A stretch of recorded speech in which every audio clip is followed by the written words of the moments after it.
गया वो। लेकिन इंडी गठबंधन में राहुल गांधी कांग्रेस पार्टी को अगर किसी से सीखना है तो ममता बनर्जी से कम सीखें। पाठशाला में अगला चैप्टर देखिए। बंगाल में एसआईआर से घबराई ममता ने पहले सड़क पर गदर काटा, अब सुप्रीम कोर्ट में क्या कर दिया जो कभी नहीं हुआ। कपिल सिब्बल, अभिषेक मनु सिंघवी जैसे बड़े वकील देखते रह गए कोर्ट में ममता बनर्जी ने चीफ जस्टिस से क्या क्या कह दिया। मोदी से लेकर ओवैसी तक ऐसा क्या कर रहे हैं कि ममता ने सुप्रीम कोर्ट में जाकर बंगाल चुनाव वाला दांव चला है। अब इसका चैप्टर। ममता बनर्जी के लिए इस बार बंगाल चुनाव टफ दिख रहा है, ये तो क्लियर है।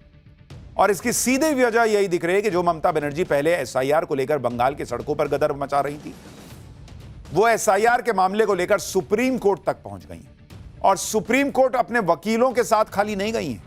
सुप्रीम कोर्ट में आज ममता बनर्जी ने कुछ ऐसा कर दिया जो आपने पहले कभी नहीं देखा होगा। ममता बनर्जी के लिए बड़े से बड़े वकीलों की फौज सुप्रीम कोर्ट में मौजूद थी। कपिल सिब्बल, सिंघवी, सब थे वहां पर, ममता बनर्जी की तरफ से केस लड़ रहे थे। फिर भी ममता बनर्जी खुद सुप्रीम कोर्ट में अपना केस लड़ने पहुंच गई। अगर बंगाल में ममता बनर्जी के हिसाब से सब ठीक चल रहा होता तो वो इतना बड़ा कदम नहीं उठाती, क्योंकि आज से पहले शायद ही कोई सिटिंग सीएम इस तरह से सुप्रीम कोर्ट पहुंचा होगा केस लड़ने। ममता के सामने शायद कोई रास्ता नहीं बचा है, क्योंकि बंगाल में उनकी जमीन उन्हें हिलती दिख रही। पीएम मोदी की रैलियों में भयंकर भीड़ आ रही, बीजेपी की बदली हुई रणनीति का असर दिख रहा है। उधर ओवैसी और हुमायूं कबीर मुसलमानों का वोट बांट लेंगे की बातें चल रही। ममता बनर्जी को लेकर कई मामलों को लेकर गुस्सा है, और शायद यही सारी वजह है कि ममता बनर्जी ने आज सुप्रीम कोर्ट को चुना बंगाल में पॉलिटिकल गेम सेट करने के लिए। कैसे, आपको आगे बताऊंगा। देखिए, टीएमसी को अपनी जमीन खिसकती दिख रही है तो तय, वरना ममता बनर्जी यूं दिल्ली ना भाग रही है। लेकिन ममता बनर्जी वो नेता है जो किसी भी कीमत पर जमीन छोड़ने को तैयार नहीं है। ममता बनर्जी से कांग्रेस और खास तौर पर राहुल गांधी को सीखना चाहिए। राहुल गांधी ने वोट चोरी का आरोप लगाया, लेकिन जब कोर्ट जाने का सवाल पूछा गया तो कहने लगे कोर्ट जाना मेरा काम नहीं है। लेकिन ममता बनर्जी ने किस तरह से सुप्रीम कोर्ट में आज खड़े होकर बड़ा मैसेज दिया। सुप्रीम कोर्ट ने ममता की दलीलों पर क्या कहा, मोदी से लेकर ओवैसी तक ऐसा क्या कर रहे हैं कि ममता बनर्जी ने सुप्रीम कोर्ट में जाकर बंगाल चुनाव वाला दांव चला है, आज आपको विस्तार से बताऊंगा। आप देखिए कि एसआईआर के मुद्दे पर विपक्ष भयंकर हंगामा कर रहा था। राहुल, अखिलेश, तेजस्वी सब चुनाव आयोग पर हमलावर थे। राहुल गांधी तो वोट चोरी का नारा लेकर आ गए थे, लेकिन इन सभी लोगों ने इस लड़ाई को सिर्फ बयानों से लड़ा। ममता बनर्जी इन सब से 4 कदम आगे चली गई। ममता बनर्जी की पार्टी टीएमसी ने एसआईआर के खिलाफ सुप्रीम कोर्ट में न सिर्फ याचिका लगाई, बल्कि आज खुद ममता बनर्जी इस केस की पैरवी करने सुप्रीम कोर्ट पहुंच गई। ये तस्वीरें इस देश के इतिहास में शायद ही कभी किसी ने देखी होंगी कि एक sitting chief minister supreme court के अंदर चला जाए अपना केस लड़ने। ये तस्वीरें जो आपको दिखा रहा हूं, ये सुप्रीम कोर्ट के अंदर कोर्ट नंबर 1 की हैं, जहां आपको चीफ जस्टिस बैठे दिख रहे हैं, वकीलों की फौज दिख रही है, और वहीं ममता बनर्जी अपनी बात सुप्रीम कोर्ट में रखती दिख रही है। यह पहली बार है जब कोई मुख्यमंत्री किसी केस की पैरवी के लिए खुद सुप्रीम कोर्ट चला गया। ममता बनर्जी ने वकालत की पढ़ाई की है, उनके पास एलएलबी की डिग्री भी है, और इसी वजह से वो सुप्रीम कोर्ट में पैरवी करने पहुंच गए। वकीलों की भीड़ के बीच में किनारे में ममता बनर्जी खड़ी दिख रही थी। वो खुद सुप्रीम कोर्ट से में दलील पेश करने की इजाजत मांग रही थी। ये तस्वीर देखिए, ममता बनर्जी सीधे chief justice of India Suryakant से बात कर रही हैं। इस तरह की तस्वीरें आपने शायद कभी नहीं देखी होंगी। ममता बनर्जी के पास बड़े बड़े वकीलों की फौज थी। बंगाल सरकार ने इस केस के लिए अभिषेक मनु सिंघवी, कपिल सिब्बल जैसे भारी भरकम वकीलों को लगाया हुआ है, लेकिन फिर भी ममता बनर्जी जो है आज वहां पहुंच गई। और ये ममता बनर्जी की पॉलिटिकल स्ट्रैटेजी है बॉस, जिसके बारे में मैं आपको समझाऊंगा। ये सब बहुत सोच समझ के हुआ है, क्योंकि ममता बनर्जी को पता है वो एलएलबी की डिग्री रखती हैं, लेकिन उन्होंने हाल में कोई प्रैक्टिस नहीं की है। वो कपिल सिब्बल, अभिषेक मनु सिंघवी से ज्यादा बेहतर जिरह नहीं कर सकती हैं, लेकिन वो फिर भी जानबूझकर सुप्रीम कोर्ट गई। वो चाहती थी कि बंगाल देश ये तस्वीरें देखे। क्यों चाहती थी, आगे बताऊंगा। टीएमसी सांसद और वकील कल्याण बनर्जी भी वहां थे, और ऐसा भी नहीं है कि ममता बनर्जी बहुत धाकड़ दलीलें दे देंगी कि पक्ष में फैसला आ जाएगा। देख रहे हैं बॉस, ऐसी तस्वीरें इस देश ने नहीं देखी। ममता बनर्जी सुप्रीम कोर्ट में खुद जिरह करने पहुंच गई, चीफ जस्टिस के सामने अपना पक्ष रखने लग गई। और आप देखिए इसको लेकर कैसा माहौल बनाया जा रहा है। टीएमसी ने ममता बनर्जी के सुप्रीम कोर्ट जाकर खुद बहस करने की घटना को ऐतिहासिक बताया और कहा कि इससे पहले इससे पहले ऐसा कभी नहीं हुआ। वहीं सोशल मीडिया पर गजब माहौल बना दिया गया। ममता बनर्जी को बंगाल की शेरनी बताया जा रहा है। कहा जा रहा है कि सुप्रीम कोर्ट में ममता बनर्जी की जीत हो गई है। और उसके बाद ममता बनर्जी की ये तस्वीरें सामने आई जिसमें ममता हाथ जोड़े हुए मुस्कुराते हुए सुप्रीम कोर्ट से निकल रही। यानी ममता बनर्जी ने सुप्रीम कोर्ट से बंगाल की पब्लिक को मैसेज भेज दिया कि देखो मैं हूं वो जो लड़ रही हूं। कोर्ट का फैसला जो भी हो बॉस, लेकिन पॉलिटिकल नैरेटिव के वॉर में ममता बनर्जी ने लीड ले ली। उन्होंने बंगाल की पब्लिक को दिखा दिया कि भाई राहुल गांधी खाली बोलते हैं वोट चोरी। मैं देखो जो कह रही हूं कि एसआईआर में गड़बड़ी हो रही है, अगर मैं झूठ बोल रही होती तो मैं सुप्रीम कोर्ट जाती। उनको पता है कि उनके दलील देने से सुप्रीम कोर्ट का फैसला नहीं आना है, सुप्रीम कोर्ट का फैसला मेरिट पे आना है।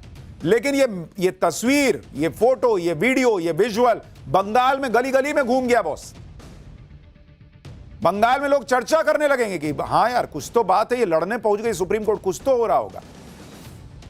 बंगाल की शेरनी वाला मैसेज जो है वो लोगों के बीच जाने लग गया कि ममता में कुछ बात तो है।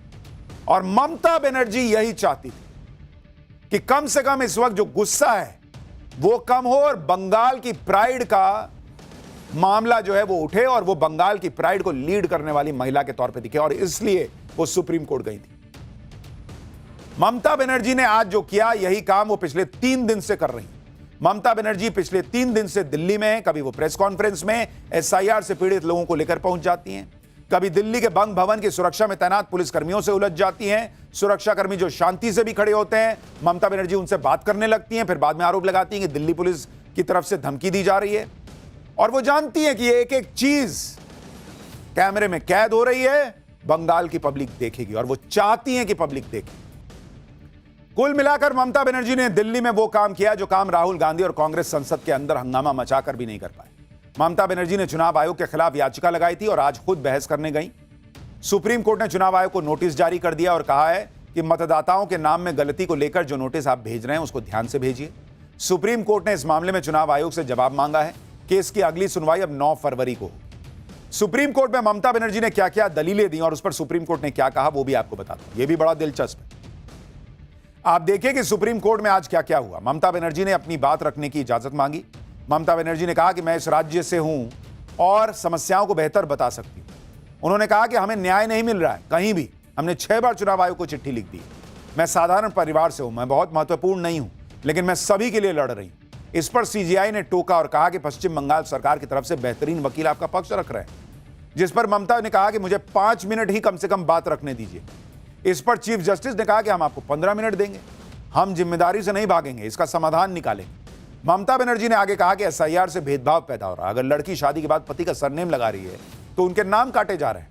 हम आपका धन्यवाद देते हैं कि सुप्रीम कोर्ट ने आधार कार्ड को मान्य दस्तावेज के तौर पर इजाजत दी, लेकिन बंगाल में उसके साथ कई और कागज मांगे जा रहे हैं।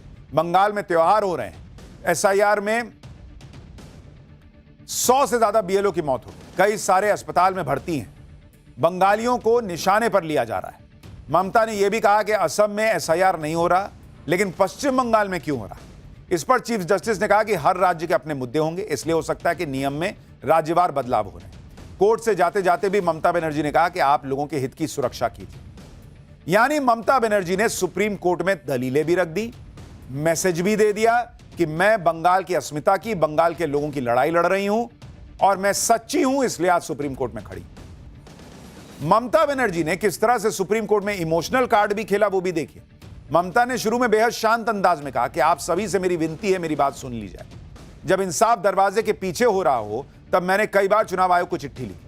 ममता बनर्जी ने कहा कि बीजेपी ने माइक्रो ऑब्जर्वर नियुक्त किए हैं जिन्होंने 58 लाख मतदाताओं के नाम काट दिए। ममता बोली कि पहले फेज में कई लोगों को मृत घोषित कर दिया गया है। ममता बनर्जी ने चुनाव आयोग को व्हाट्सएप आयोग कह दिया और कहा कि व्हाट्सएप आयोग यह सब कर रहा है। उन्होंने आरोप लगाया कि चुनाव आयोग डोमिसाइल सर्टिफिकेट तक नहीं ले रहा। ममता के आरोप पर चुनाव आयोग ने कहा कि हमने राज्य सरकार से कई बार कहा कि हमें क्लास 2 अधिकारी दीजिए जिनको हम ईआरओ के तौर पर नियुक्त कर सके। चुनाव आयोग ने कहा कि राज्य सरकार ने सिर्फ 80 अधिकारी दिए, गलती उनकी है, इस वजह से हमें माइक्रो ऑब्जर्वर नियुक्त करने पड़े। इसके बाद ममता का अंदाज सख्त हो गया। ममता ने आरोप लगाया कि बंगाल को जानबूझकर टारगेट किया जा रहा है, एसआईआर के नाम पर लोगों को निशाना बनाया जा रहा है, राज्य में बीएलओज की मौत हो रही है। ममता ने कहा कि शादीशुदा महिलाओं के, लड़कियों के नाम काटे जा रहे हैं, लोगों ने घर बदले तो उनका नाम काट दिया। सुप्रीम कोर्ट में अपनी बात बहुत शांति और विनम्रता के साथ रखना शुरू करने वाली ममता बनर्जी धीरे धीरे उनका टोन अग्रेसिव होता चला गया। यहां भी ममता ने पॉलिटिकल मैसेजिंग करने की कोशिश की। आप खुद देखिए ममता बनर्जी का अंदाज कोर्ट में आज कैसे बदलता रहा। यानी ममता बनर्जी ने शुरुआत में तो कहा कि सर थोड़ा सा बोलने दीजिए, और लास्ट में एकदम अग्रेसिव हो गए। ये मेरे साथ बंगाल को टारगेट किया जा रहा है, हमारे साथ अन्याय हो रहा है, क्योंकि वो जानती थी कि ये तस्वीरें, ये वीडियो उनके लिए बहुत बड़ा मैसेज लेकर जाएंगी बंगाल की पब्लिक तक। सीधा जवाब यह है कि ममता बनर्जी जो कर रही हैं, क्या ममता बनर्जी केस जीत जाएंगी? नहीं भाई, ऐसे कैसे केस जीत जाएंगी? कोर्ट जब भी फैसला देता है मेरिट पे देता है। ममता बनर्जी के बोलने से कुछ नहीं बदलने वाला कोर्ट के अंदर। लेकिन बंगाल की पब्लिक को ममता बनर्जी ने कह दिया, वो जानती हैं कि उनके बोलने से कोर्ट का फैसला नहीं आने वाला। ममता बनर्जी का बंगाल की पब्लिक को मैसेज है कि देखो मैं तुम्हारे लिए लड़ रही। एसआईआर में जो गड़बड़ी हो रही है, अगर वो नहीं हो रही होती तो मैं कोर्ट ना आ जाती। ममता बताना चाहती हैं कि वो कोर्ट में खड़े होकर बात कर रही हैं क्योंकि वो सही हैं, और बंगाल की जनता को यह मैसेज देने के लिए ममता ने सुप्रीम कोर्ट को चुना, क्योंकि इससे अच्छी जगह हो नहीं सकती। सुप्रीम कोर्ट में एक मुख्यमंत्री का आना अपने आप में बड़ी खबर है। ममता जानती थी कि वो सुप्रीम कोर्ट में जो भी कहेंगी उसकी चर्चा पूरे देश में हो, बंगाल में हो। पहले ईडी ने रेड मारी तो ममता बनर्जी वहां पहुंच गई, फाइल लेकर चली आई। फिर दिल्ली की सड़कों पर हंगामा किया, और अब सुप्रीम कोर्ट। ममता बनर्जी जो कर रही हैं उससे एक मैसेज तो क्लियर है कि बंगाल में इस बार की लड़ाई आसान नहीं है उनकी, वरना उनको इतने करने की जरूरत नहीं पड़ती। वो एसआईआर से परेशान है इसलिए ये सब कर रही हैं। लेकिन वो राहुल गांधी की तरह ईगो की लड़ाई नहीं लड़ती, किताब नहीं लहराती। वो जानती हैं कि पॉलिटिकल लड़ाई लड़ते वक्त मैसेजिंग बहुत इंपॉर्टेंट है, और उन्होंने इन तस्वीरों से बंगाल की अस्मिता का मैसेज बंगाल के लोगों तक पहुंचा दिया। उन्होंने खुद के सही होने का मैसेज, अब कोर्ट फैसला देगा, लेकिन उन्होंने लोगों को यह विश्वास दिला दिया कि मैं सही हूं, तभी ना कोर्ट में खड़ी हूं जी। ममता ने खेला करना शुरू किया है। अब देखिए क्या क्या होगा बंगाल में। यह लड़ाई इस बार दिलचस्प होने वाली है। पाठशाला में हम आपको बंगाल चुनाव से जुड़ी हर खबर बताएंगे।